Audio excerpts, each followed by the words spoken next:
Tatlong gabing sunod-sunod na umuulan, hindi makalipat si Zaira sa cottage. Alam niya, naghihintay doon si Diego. Sabado, maagang umalis ang dalawa para magtungo sa Dikasalarin, sa lugar na sinasabi nilang puti ang buhangin. Dala ni Zaira ang kanyang video camera at high-powered telescope. Habang mabilis na tumatakbo ang bangka ay nilalargabista niya ang baybayin. Pagkuwaysin na niya sa niya na magbabagal si Diego. Kinuna ng video camera ang baybayin. Mabilis na gumagana ang kanyang utak. She could use these scenic spots in one of her commercials. Lantay pa rin ang kagandahan ng paligid maliban sa mahabang uka sa bundok na malapit sa dagat. Iniwan niya na mga nagmina sa lugar na to, ang sabi ni Diego. Yun ang nakakalungkot. Pagkatapos nilang pakinabangan ay basta nalang iniiwan na nakatiwangwang ang lahat. Kaunting ulan ay gumuguho ng bundok. If they had one thing in common, yun ay pareho silang mapagmahal sa kalikasan. Itinuloy na rin ni Diego ang bangka sa kanilang pupuntahan. Higit na malalaki ang alon sa gawing iyon. Nakadama ng bahagyang takot si Zaira. Ngunit ekspektor minaniobra ni Diego ang bangka at dinala sa pangpang. Nangingislap ang buhangin sa tama ng liwanag ng araw. Maraming dumaraying mga surfers sa lugar na ito. Dahil malalaki ang alon, kwento ni Diego. Habang ginagalugad ni Zaira ang lugar ay nagbalik naman sa dagat si Diego. Dala ang pana. Nang mapagod si Zaira ay naupo siya sa batuhan at pinanood ang lalaki na namamana ng isda sa hindi kalayuan. Pagkaraan ng isang oras ay umahon na rin ito. May napana itong ilang isda at banagan. Hindi maiwasan ni Zaira ang hindi humanga sa lalaki habang papalapit sa kinaroroonan niya. Tulad ng dati, nakahubad baro ito tanging pinutol na pantalong maong ang suot. Nakapaa na naglalakad sa batuhan. Nakasabit sa leeg ang goggles, bitbit sa kamay ang panat ang nahuling isda. Kinuha niya ang camera at tinutok sa lalaki. Game namang nag-post si Diego. Itinaas ang nahuli. Nagkatawanan sila. Iihaw na lang natin tong mga to, wika nito. Nilinis na nitong mga isda. Tinuhog ng sanga ng kahoy at inihaw. Habang hinihintay nilang maluto yon ay nagkwentuhan sila. Noon lang sila nagkausap ng matagal. He was really a man of a few words. Mahusay namang conversationalist si Zaira. She was able to draw him out. And she found out, intelihente ring kausap si Diego. May sense kausap. Bagamat payak lang ang pananaw ni Diego sa maraming bagay, pero kung lihiming, mabuti ay masigit na may katuturan. Higit na kayang supuin ng katiwalain ng pamahalaan. Paano puputulin ang mga namumunong kamay na nagpapakain sa kanila? Kung saan-saan napadakong kanilang usapan. Ngunit may topic lang na kapwa nila iniiwasan. Ang tungkol sa kanilang sarili at sa kanilang hinaharap. Pagkakain ay nagpahinga lang sila ng kaunti. Pagkatapos ay nagyayang maligo si Diego sa dagat. Ayoko, natatakot ako. Mukhang malalim at malalaki ang alon, tanggi niya. Maganda sa kabila ng gasang na yan. Hindi masyadong maalon, kayag ni Diego. Suot na niya sa ilalim ng kanyang t-shirt at shorts ang kanyang bikini. Hinubad yun. Napalunok si Diego nang tumambad sa mga mata nito ang magandang hubog ng katawan ng dalaga. He had seen her naked a lot of times but not in a broad daylight. Lihim na napangiti si Zaira sa nakitang reaksyon ng lalaki. Kinuha niya ang santan lotion at pinahira ng mga braso at binti. Pakilagyan nga ang likod ko, ang sabi niya. Walang kibong sumunod ang lalaki. Ramdam ni Zaira ang bahagyang panginig ng kamay nito. Nang maramdaman ni Zaira na nag-iiba ng tiyempo ng haplos nito ay mabilis na siyang tumayo. Let's go, yaya niya. Mamaya na tayo maligo, kakain lang natin, pabirong sabi ni Diego. Magpahinga na muna tayo, nagtatawang nagpatiuna na si Zaira. Kakamot-kamot ulong sumunod si Diego. It was like a natural pool. Kaya lang ay matalim ang mga bato sa tabi. Dahan-dahan, batong gasang mga yan, matalas, ang sabi ni Diego. Nauna na itong lumusong sa tubig saka siya inalalayan na bumaba. Smooth na ang buhangin na natatapakan nila. Hanggang dibdib lang nila ang tubig at mainit-init yon dahil naarawan. Inilagay ni Diego ang goggles sa ulo niya. Sumisid ka, makita mo napakaganda sa ilalim ng tubig. The view was breathtaking. Para siyang nasa ilalim ng aquarium. Napakaraming isdang maliliit, sari-sari ang kulay. My God, it was really beautiful. Ang humihingal na sabi niya. Nakangiting niyakap siya ni Diego. Masigit kang magandang tingnan kaysa sa mga isda sa ilalim ng tubig. At masuyong hinalikan siya nito sa labi. As if they were waiting for this to happen all day. Nagmaglapat ang kanilang mga labi parang apoy na kumalat yun sa kanilang buong katawan. Sariling-sarili nilang daigdig ng mga sandaling iyon. Walang pagmamadali ang kanilang mga kilos. Iginiya siya ni Diego sa mas mababaw na bahagi ng dagat. Inalis nitong pagkakakawit ng kanyang bikini bra sa likod. Para nagbubukas ng regalong unti-unting inalis ang takip ng kahon. Pagkuway yumuko ito't pinaliguan niya ng halik. They both became impatient. Biglang binuhat ni Diego ang katipan, dinala sa isang flat rock sa hindi kalayuan. They stood there for a while, nakatitig sa isa't isa. Nasa mga mata matinding paghanga sa isa't isa't pagnanasa. Then they both reached out. They kept staring at each other while their bodies and spirit became one. Sa saliw ng mabining pagaspas ng hangin at banayad na hampas ng alon, sa dalampasigan ni nagsimula silang sumayaw. Sayaw na sintanda na ng panahon. Una muna'y banayad na unti-unting bumibilis. Mahal kita. Ang bulong ni Diego, she froze. Sandaling napatigil sa Diego, tumitig sa mga mata niya, iniwas niyang mga mata. Zaira, ang mahinang sambit nito. I love. Hindi na hinayaan ni Zaira na muling sambitin niya ng lalaki. Kinabig niyang ulo nito, sinaran ng mga labi ang mga labi nito. Then she urged him to go faster. Hanggang sasabay silang nakarating sa kaluwalhatian. Napayup-yup sa Diego sa dibdib niya. But he had to move soon and she let him go. Marahang nagpatibuwal si Diego sa kanyang tabi. Pinauna siya ni Diego sa braso nito. He was idly stroking her hair. Handa kitang pakasalan, Zaira.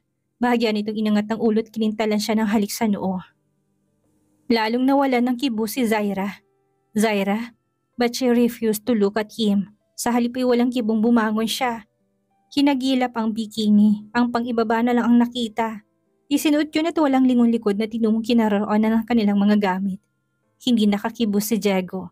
Nasundan ang tingin ng babae at pagkuway patakbong lumusong ito sa dagat at mabilis na lumangoy. He was a strong swimmer.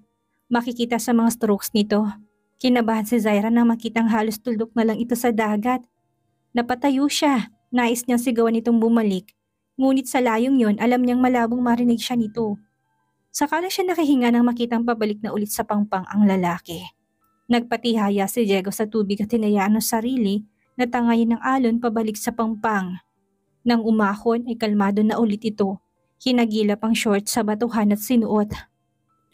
Nakabihis na rin si Zaira. Walang kibo ang inilagay na nila sa bangkang kanilang mga daladalahan. Hanggang sa makabalik sila sa pondohan ng bangka ay wala pa rin silang kibuan. Nakaparada doon ang owner jeep ni Ruben na ginamit nila. Naupo na si Diego sa harap ng manibela matapos isauli sa may-ari ng bangka at may isakay sa likod ng kanilang mga daladalahan.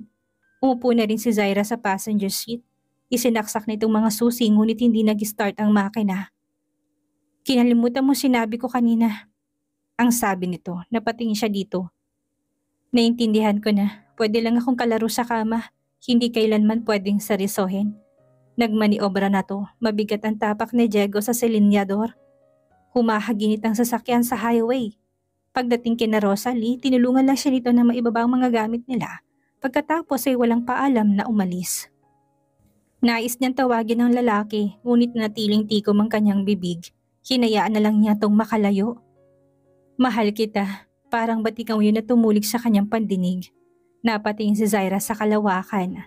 Madilim ang gabi, may nagbabantang sama ng panahon. Mahal kita, nais niyang takpan ng tenga. Maniniwala pa kaya siya sa mga salitang yun? Ilang libong beses na niya narinig ang mga salitang yun kay Henry, and she believed it din. But now parang hindi na niya kayang paniwalaan ang mga salitang yun. Those were mere words uttered during the heat of the moment. Iba si Henry at iba rin si Diego. Her other self told her. A part of her heart agreed but not totally. Hindi ba't ganun din si Henry? Henry almost worshipped her in bed. He made her feel the most loved woman in the whole world. But look, saan siya tinapon? Kasabay ng pagguhit ng matalim na kidlat at ang nakakatulig na kulog ang realisasyon. She was falling in love again. Parang drum na nabuksan ng kalangitan, bumubuhos ang ulan. Ngunit hindi napapansin ni Zaira na nahulog sa malalim na pag-iisip. What do you really want from him? An affair? Yes. Ang sang-ayon ng isip niya. Dumating si Diego sa panahong malungkot na malungkot siya. Nung naghahanap siya ng karamay. Nung panahong mababang tingin niya sa sarili. Diego made her feel beautiful again. Nang humangin ay maampiyasan siya ng tubig. Saka pa lang siya kumilos at pumasok sa silid. She was falling for him. Anong gagawin niya? Diego was wrong for her as she was wrong for him. Pansamantala lang ang pagtigil niya sa lugar na to. Soon, babalik na siya sa Maynila, sa kanyang daigdig. Kung ipagpapatuloy nila ang kanilang relasyon and they would come out in the open, Diego would be the one to bear the brunt. May pera siya, may magandang trabaho, kilala. At si Diego ay tsak na sasabing nakikisakay sa kanya. Ayaw niyang masaktan ito. Kinabukasan ay pumunta siya sa bayan. Tinawagan si Andy sa calling station ng PLDT. "What's up, babe?" Tanong kagad ni Andy nang mabosesan siya sa kabilang linya. "Wala naman, namimiss lang kita." "Mga kamusta si Agnes at ang mga bata?" Tanong niya. Si Andy ang link niya sa dating daigdig. Sumayan tinig ni Andy. "Agnes is doing fine, she eats like a horse." Tapos alalang-alala na baka lumobo na siya ng husto. I kept assuring her na kahit maging kasing taba pa niya si Nanette Inventor, I will still love her. Nagtatawang kwento ni Andy. Nakadama ng panghihimbulong si Zaira kay Agnes. Agnes was plain. May pagkamahiyain but Andy loved her so much. About the kids, you won't believe it. Kapag ang pamilya pinag-uusapan, hindi maubusan ng kwento si Andy. He kept bragging about his 4 sons. Napangiti na lang si Zaira. "Kamusta na kayo sa agency?" Tanong niya matapos ang mahaba-habang kwento ni Andy tungkol sa escapades ng mga anak. "Everything is sailing smoothly," anito. "Is that one way of telling me na hindi na niyo ako kailangan?" Tinangka niya magbiro ngunit hindi maitago ang anxiety sa kanyang tinig. "No, silly. Siyempre kailangan ka namin dito. Ikaw pa rin ang pinakamahusay na creative consultant na meron ng agency." "Babalik na ako," aniya. "Don't, tapusin mong bakasyon mo, enjoy yourself. Pagbalik mo, nandun pa rin ang trabaho mo. Nangako sa'yo si Boss Arnold, hindi ba? Bakit, may problema ba dyan?" "Wala naman, nakakapagod din pala yung sobrang pamamahinga. Pakiwari ko kinakalawang na yung utak ko." Mabilis na tugon niya. Sandaling tumihimik si Andy sa kabilang linya. "Andy, I'm getting bored." Dahilan niya, gumana ang dibdib ni Andy. "Akala ko ba you are enjoying your new life there? Sa una lang, nakakabagot na rin yung matagal kang walang ginagawa." Dahilan niya. "Babes, kung nabobore ka na dyan, bakit hindi ka pumunta sa ibang lugar? Tapusin mo ng bakasyon mo, you know you deserve it." Ngunit malakas ang intuition niya na may ibang dahilan, kaya ayaw na muna siyang pabalikin ni Andy. "Bakit ayaw mo akong pabalikin?" Tanong niya. Sandaling na naigang katahimikan, narinig niyang pagbuntong hininga ni Andy sa kabilang linya. Ang pag-aatubili sa tinig nito. "Henry had been trying to reach you." Bakit daw?" Nagpakiramdaman sila ni Andy. "Who knows?" Sabi ni Andy. "He didn't give me any reason." Muli pumatlang katahimikan. Narinig niyang tinatawag na si Andy. "Zaira, paano kung gusto makipagbalikan ni Henry?" Ani Andy, hindi niya nakuhang sagutin yon. Wala na si Andy sa kabilang linya ay hawak pa rin niya ang telepono. Tinawag na siya ng operator. Matapos makausap sila Andy, tinawagan niya ang kanyang abogado. Sinabi ni Atty. Peñaranda na gusto siyang makausap ni Henry bago nila paghatian ng mga properties na naipundar nilang dalawa. "Hindi na namin kailangang mag-usap, attorney. Ikaw nang bahala. I just want you to settle these things as soon as possible." Tinawagan din siya ni Agnes. Kinamustang kalagayan nito. Maswerte siya sa mga kaibigan. Tulad ni Rosalie at Ruben at ni Andy at ni Agnes. Mabait si Agnes, hindi silosa. Kahit na magdamag silang magkasama ni Andy. Kung minsan hindi niya maiwasang hindi mainggit kina Rosalie at Agnes. Parehong plain housewife lang ang mga ito, ngunit parehong masaya at kontento sa kanilang mga buhay. They both had loving husbands na kapwa devoted sa kanilang mga asawa. Masasaya at malulusog na mga anak. Someday gusto niyang mag-meet ang dalawang pamilya. Maaga pa para umuwi. Nag-ikot-ikot na muna siya sa bayan hanggang sa makarating siya sa tabing dagat. Ipinarada niya sa tabing dagat ang sasakyan. May panghihinayang na inilibot niya ang paningin sa paligid. Hindi na yun katulad ng dati. Unti-unti nang nilalamon ng komersyalismo ang lugar. Nangakahilera ng mga disco pubs, bars and restaurants sa baybayin. Maraming basurang nakakalat sa may tabing aplaya. Bumaba siya sa may seawall, bitbit ang sapatos ay naglakad-lakad siya. Malapit sa tubig, hinayaang laruin ng alon ng mga paa. Nang mapagod ay naupo siya sa nabuwal na puno ng niyog na bahagyang naabot ng alon. Pinanood ang mga alon but this time wala ng soothing effect na naramdaman niya. Sa tuwing pinapanood ang mga alon, masyadong maraming naglalaro sa isip. Paulit-ulit na umuukil-kil sa utak ang tanong ni Andy kanina. Paano kung gustong makipagbalikan ni Henry? Kinakapa niyang damdamin na bigla siyang matigilan. Bakit wala siyang madamang tuwa? Hindi ba ito ng matagal niyang hinihintay? Heto ng kasagutan sa mga dasal niya sa nakaraang mga buwan. Na isang araw ay matauhan si Henry at ma-realize na siya talagang mahal nito. Na siyang mas karapat dapat na mahalin nito. Alam din niya na yun ang pinangangambahan ni Andy kaya reluctant to na sabihin yun sa kanya kanina. Na baka kapag narinig niyang hinahanap siya ni Henry, patakbo siyang babalik sa Maynila at 2 kamay na tatanggapin ng lalaki. Pero sa halip na matuwa siya, nalulungkot siya para kay Henry. Hindi ba ito maligaya sa piling ni Gemma? Kasal na sila, magkakaanak na sila, napailing ang dalaga. Ano bang nangyayari sa kanya? Bakit bigla yatang naging generous siya? Dati halos isumpa niyang dalawa at ngayon niya napatunayang okupado na ni Diego ang puso niya. Hindi na si Henry. Hindi niya mapigilan ang sariling hindi maghambingin ng dalawa. They were both handsome in a very different way. Si Henry maputi, makinis ang pagkagwapo. Parang laging paligo, laging humahalimuyak sa kulon. Matangkad ito, a head taller than her.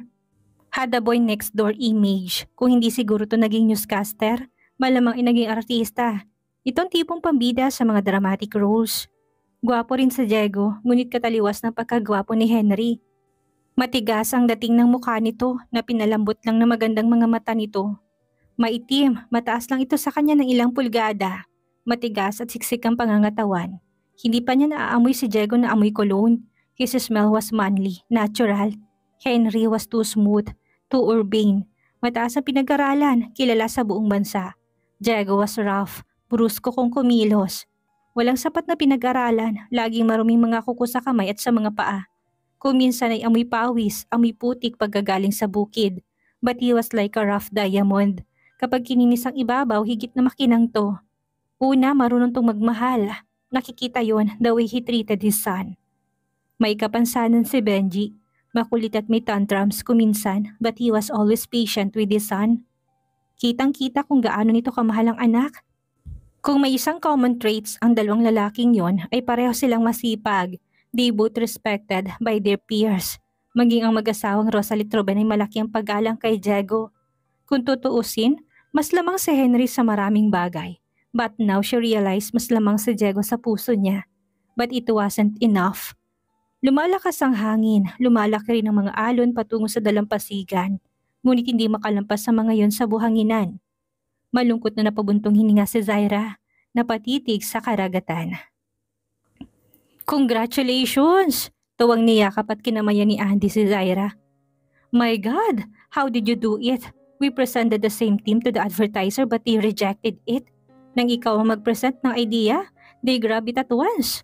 Napangiti si Zaira, 1 buwan pa lang siyang nakakabalik sa trabaho at nagiging productive na ulit siya.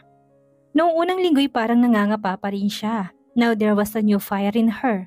Her head was full of new ideas. Do you want us to start production at once, Anya? Any particular location in mind? Ang tanong ni Andy. Biglang sumingit sa balintatawang scenic view ng Baler Bay. Ngunit kagad na nireject ang idea. Matatagalan siguro bago niya magawang muling bumalik sa lugar na yon. How about Nido Island in Palawan? Suggestion niya. Perfect! Nakangiting sabi ni Andy na mabilis na pinoprocess sa utak ang mga shots na gagawin. Magkasundo ang dalawa lalo na pagdating sa trabaho. Kayang-kayang i-execute ni Andy sa camera ang ideya ni Zara. Sandali siyang napapikit na maramdaman ng hilo. Minasahe niyang sentido. Bakit? Ang tanong ni Andy na makitang bahagya siyang namumutla at may pawis na namumuo sa itaas ng kanyang mga labi. Wala, medyo nahihilo lang ako. Kumain ka na ba? Napatingin ito sa relo. Pasado 3:00 na ng hapon. Blanco napatingin siya sa lalaki. Hindi niya tiyak kung kumain na siya o hindi. Sabay silang napatingin sa sandwich na nakabalot pa sa ibabaw ng mesa. Nakalimutan ko, Aniya, anyong dadamputin na niyang sandwich pero hindi pa man ay parang nasusuka na siya. Come on! Hinawakan na siya sa kamay ni Andy. Saan tayo pupunta? Ang tanong niya. Pakakainin kita, sabi ni Andy. Useless na tumutol siya, hindi rin lang siya pakikinggan nito. Tinungo na nila ang kantina na sa ika-4 na palapag. Maupo ka na, ako nang kukuha ng pagkain, sabi nito. Inaalalayan na muna siya nitong makaupo bago nagtungo sa counter at umorder ng pagkain. Halos hindi maganda dala si Andy sa dami ng inorder nitong pagkain. Ang dami naman yan. Hindi ka pa ba kumakain, Anya? Para sa yung lahat yan. Ano? Para mo naman akong bibitayin yan? Ang reklamo niya. Sige na, kumain ka na, utos nito. Hindi ko kayang ubusin lahat to. Tulungan mo na ako, Anya. Natawa si Andy, kumuha to ng plato, kutsara at tinidor sa counter. Sinaluhan ng dalaga. Habang kumakain sila, mayat-maya napapatingin si Andy kay Zaira. Bakit mo ko tinitingnan ng ganyan? Pinanlakihan niya ng mga mata ang lalaki, tapos na silang kumain. Nagkakape na lang sila, napabuntong hininga si Andy. Your 3 months vacation, did you nothing? Sa tingin nga nito'y lalo pang pumayat si Zaira pagkagaling niya sa bakasyon. She still had that haunted look in her. Nalalalim at nangingitim pa rin ang palibot ng kanyang mga mata. Gusto itong isuggest na magbakasyon ulit ang kaibigan, ngunit ito na rin ang kumontra sa ideya.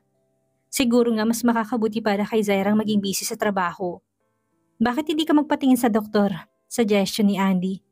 Bakit ako magpapadoktor gayong wala naman akong sakit? Katuwiran niya. Saglit na tinitigan itong dalaga. Are you sure? Hindi siya agad nahakibo. Ginagap ni Andy ang kamay niya. You're not taking care of yourself properly, Zaira. Maging ang pagkain madalas mong nakakalimutan. Nakita mo na ba sarili mo sa salamin lately? Para ka ng hanger. In fact, you're worse than before. Parang kang sabi nito. Salamat sa pag-aalala, but I'm fine, really. Ngumiti siya, but her smile was brittle and she could never fool Andy. Kahit na magkaila pa siya, naramdaman niyang nag-iinit ang talukap ng kanyang mga mata. Shit, is it Henry again? Ginugulo ka pa rin ba ng lalaking yun? Umiling siya, kinuha niyang baso na may lamang tubig at uminom nang dumating siya mula sa bakasyon, tinawagan siya ni Henry.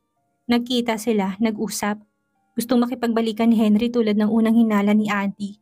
Pero tinapat na niya ito na imposible nang mangyari yon. Kinuwento niya kay Andy ang tangkang pakipagbalikan ni Henry. Ngayon ay iba ng interpretasyon ni Andy sa pagiging malungkot niya. Sa pagbubuhos niya ng isip at panahon sa trabaho, gusto niyang makalimot. This time hindi si Henry kung hindi si Diego ang gusto niyang kalimutan. Ilang buwan lang niyang nakilala si Diego pero masigit siyang nasasaktan ngayon kaysa noon kay Henry. Dahil ba siya ang unang lumayo? Ang trabaho lang ang outlet niya para malimutan si Diego at si Benji. Kamusta na kaya sila? Buhat nang umalis siya sa baler, may 2 beses naman silang nag-uusap ni Rosalie sa telepono. Pahapyaw lang ang pagbabalita nito tungkol sa mag-ama, partikular kay Diego. Nang malaman itong umalis siya 1 linggo raw na naglalasing ang lalaki at hindi makausap ng matino. Nasaktan ng gusto si Diego sa ginawa niya. Ang hiling na lang niya ay sana makalimutan kaagad siya nito, alang-alang kay Benji. At sana'y makatagpo to ng ibang mamahalin. Kumirot ang puso niya sa isiping yon. Andy saw the tormented look in her eyes. Napatiimbagang to. Zaira, mabuti pa bumalik ka na lang sa kanya. Blanco napatingin si Zaira sa kaibigan. Kaysa ganyan ka, you are slowly killing yourself. Mas makakabuting bumalik ka na lang sa kanya. To hell with norms. Ako nang bahalang magpaliwanag kay Arnold. I'm sure maintindihan ka rin niya. Ang sabi ni Andy. Sandaling napatitig dito si Zaira, parang hindi pa rin niya naintindihan ang sinasabi nito. You really love him that much, don't you? Shit ang Henry na yun. Hindi niya alam kung anong pinakawalan niya. Ang nakatiimbagang na sabi ni Andy. Huminga ng malalim si Zaira. No, hindi na ako babalik kay Henry, tapos na kami. Then why are you still mourning for him? Iniiwas niyang paningin, wala pang alam si Andy tungkol kay Diego. Wala siyang pinagsasabihan. Maaaring may hinala si na Rosalie at Ruben ngunit hindi sila sigurado. Hindi ka pa ba tapos dyan? Ang tanong ni Andy mula sa pinto ng kanyang opisina. Noon lang nag-angat ng mukha si Zaira mula sa ginagawa. Anong oras na ba? Mag-aalas 7 na, ang sabi ni Andy. I'm sorry, nalibang ako. Don't worry, tinawagan ko na si Agnes. Ang sabi ko malilate tayo ng konti. Agad naman salansa ni Andy sa iba pang sasabihin ng dalaga. Mabilis na siyang nagligpit ng mga gamit sa ibabaw ng kanyang table. Tinawagan siya ni Agnes kanina. Niyayaya siyang mag-dinner sa kanila. Marami siyang trabaho ngunit hindi niya mapahindian ang kaibigan. Tayo na. Malapit lang sa opisina nilang bahay ni na Andy. Wala pang 15 minutos yun kapag hindi matraffic ang daan. Dahil malapit na ay nagko-commute na lang ito sa pagpasok sa opisina. Kapag malayong pupuntahan sakalang gumagamit si Andy ng sariling sasakyan. Para naman makabawas ng konti sa traffic, masyado ng maraming sasakyan sa daan, katwiran nito. Sa kotse na ni Zaira sila sumakay. Ang dalagang nagmaneho. Tulad ng dati, masayang sinalubong sila ni Agnes at ng mga bata. Lalong nalungkot si Zaira nang makitang mga bata. Naalala niya si Benji. Ang paglalambing nito sa ama, naipilig niyang ulo. Lately, napapadalas na sumasagi sa isip niya si Benji. Kapag siyang masusunod ay gusto niyang ipasok si Benji sa School for Special Children. Nahihirapan si Benji makaagapay sa mga batang walang kapansanan. Kahit na matalino to, ay lagi pa rin napag-iiwanan. Tamang-tamang dating niyo, sabi ni Agnes. Tinawag na nito ang katulong at nagpahain. Kailan ba talaga lalabas yan? Pag-iiba ni Zaira ng usapan. Nahimas ni Agnes ang tiyan. Ewan ko ba? Mukhang nakalimutan na niyang lumabas. Nag-aalala na nga ako. Baka may ngipin na siya kapag lumabas, sabi naman ni Andy. Napangiti si Zaira. Palagi ko na mali lang talaga ako ng bilang. Sa isang buwan pa sigurong talagang due date ko. Patuloy ni Agnes. Yan namang kaibigan mo nagpapanik na. Gusto pa namang magpasesaryan na ako kahit hindi pa humihilab yung tiyan ko. Natawa si Zaira. Grabe talagang lalaki niyan kahit sa trabaho ngang hyper niyan. Pagkatapos nilang maghapunan ay lumipat sila sa porch at doon nagkape. Gusto mong kumuha ng katulong? Si Ising yung dating labandera namin naghahanap ng mapapasukan, ang sabi ni Agnes. Sige, sang-ayon niya. Naiinip na rin siyang laging nag-iisa sa bahay. Kaya lang dapat yung pwedeng pagkatiwalaan. Alam mo namang lagi akong wala sa bahay. Aniya. Sure, kilala ko si Ising. Biyuda yun at walang anak. Nakikitira lang yun sa kapatid. Paniniyak ni Agnes. Papuntahin mo siya sa linggo ng umaga at mag-uusap kami, ang sabi niya. Iniba niya ng usapan. Pagdating niya sa bahay kaagad na nagtuloy si Zaira sa kwarto. Pabagsak na nahiga sa kama. Nitong huling mga araw ay para bang laging pagal na pagal ang kanyang katawan. Parang laging ang bigat-bigat ng kanyang pakiramdam at madalas din siyang makaramdam ng pagkahilo. Lalo na sa dakong hapon. Kapag papalubog ng araw, kinakabahan na rin si Zaira. Ayaw niya magkasakit, may kumatok sa pinto. Si Ising, kakain na ho kayo ma'am? Iniisip pa lang niya salitang pagkain ay nasusuka na siya. Huwag na, bigyan mo na lang ako ng isang basong na mainit na gatas. Sabi niya. Bukas talagang magpapatingin na ako sa doktor. Ang pangako niya sa sarili. Congratulations! Positive! You're pregnant! Sabi ng doktor. Hindi kagad nakakibo si Zaira sa narinig. Buntis siya? Parang hindi pa rin siya makapaniwala. Unti-unting sumungaw sa mga labi ang ngiti. Niresitahan siya ng gamot ng doktor. Sinabi kung kailan siya babalik sa kanyang prenatal check-up. Wala siyang kahina-hinala ni hindi siya nakakaranas ng morning sickness na karaniwan sa naglilihi. Sinabi niya sa doktor, "You're lucky," sabi nito. "Pero kailangan mo na ngayong mag-ingat. You should eat a proper diet. You need a lot of rest." Masayang-masaya si Zaira sa kanyang bagong kalagayan. Buntis siya, magkakaanak na siya, hindi na siya mag-iisa.